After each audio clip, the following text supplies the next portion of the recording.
What is up, guys? We are back again, and we are finally here, and the story has now finally concluded between Laurie Strode and Michael Myers. I just got done watching Halloween Ends on Peacock right now, and I don't know. I really don't know how to feel about this film because there's things about it I liked. There's things about it that kind of left me wondering the direction that they were going for, because originally this is 4 years after the original film, right?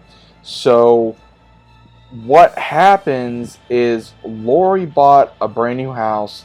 She's tried to move on with her life. She has, of course, her granddaughter Allison living with her, and then later on, we also in the beginning of the movie we get to meet someone by the name of Corey, who on that Halloween night he was a babysitter for a small boy. The boy tried playing a trick on him. He got scared. He freaked out, and he started kicking the door open. And they were high upstairs. The kid was right near the door, and he opens up the door, and then of course the kid drops down however many feet from the staircase, and he dies. So this character, he blames himself for what he did. Everyone starts calling him a killer, a child killer, many other things. And then we even see different things with Laurie throughout the entirety of this movie. How she's not really ballsy, but she's kind of got some comedy in her step a little bit per se.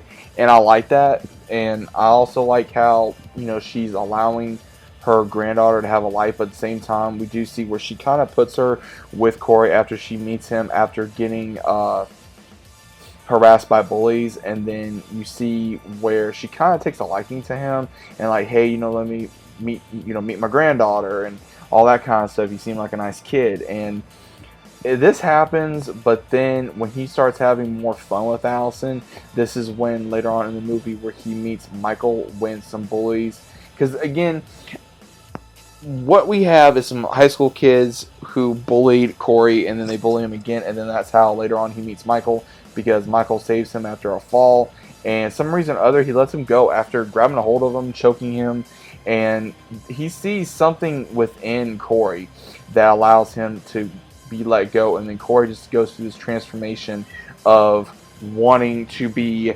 try to redeem himself for everything that he did, and then he just starts killing again, because there was an old man who was watching him and watching around in the movie, and he says, that's my mask. He says, get it back from that freaking, because right now there's a lot of, okay, what exactly is going on? Is this actually the real Michael? Which again, apparently it was.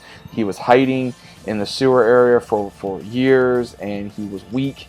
He was getting older, and so at this point in time, Michael couldn't really do a lot. He didn't have a whole lot of strength, and Corey ends up killing this homeless man, and then he just starts getting closer and closer to Allison, and him and Allison start developing a relationship, and he actually does fall for Allison. I will say that he actually fell for her, and this is really the only reason why I would say that he wanted to stay in Haddonfield, but at the same time, he wanted to have a life with her. He wanted to be with her, but at the same time, he also knew with the way Laurie was, maybe that was not going to happen.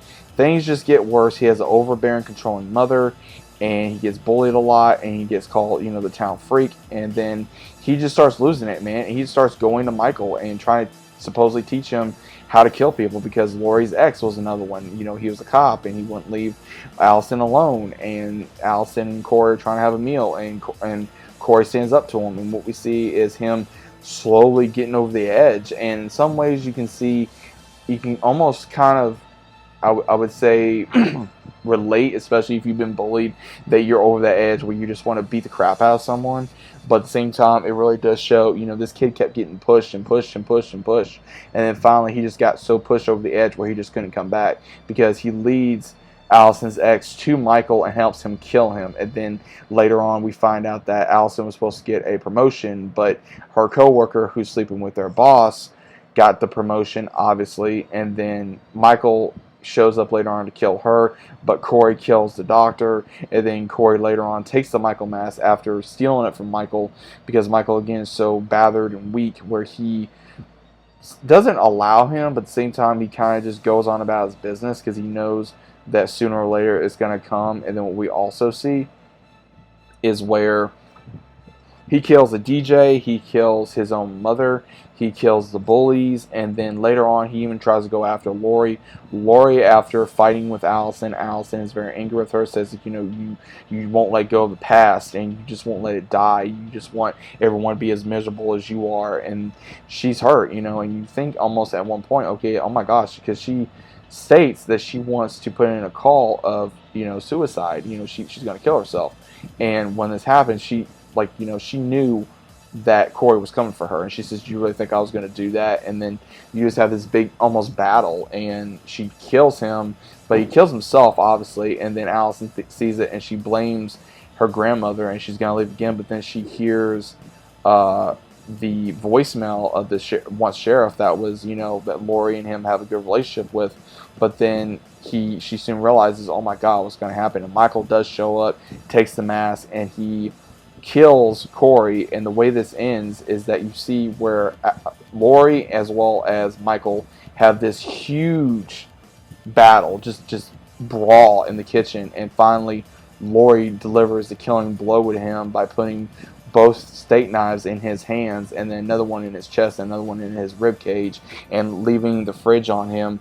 And we do see where she does slice his throat after saying, that I'm finally going to take you down, gets her revenge, gets justice for after everything he's done to her, and among others in Haddonfield, as well as also he tries to choke her out before he dies, and she wants him to kill her, but then of course Allison shows up, stops it, and we even see where they end it. They finally end it, and now that he's officially dead, they put him on top of the car, and they show all the ones in Haddonfield that, hey, he's dead, he's finally gone.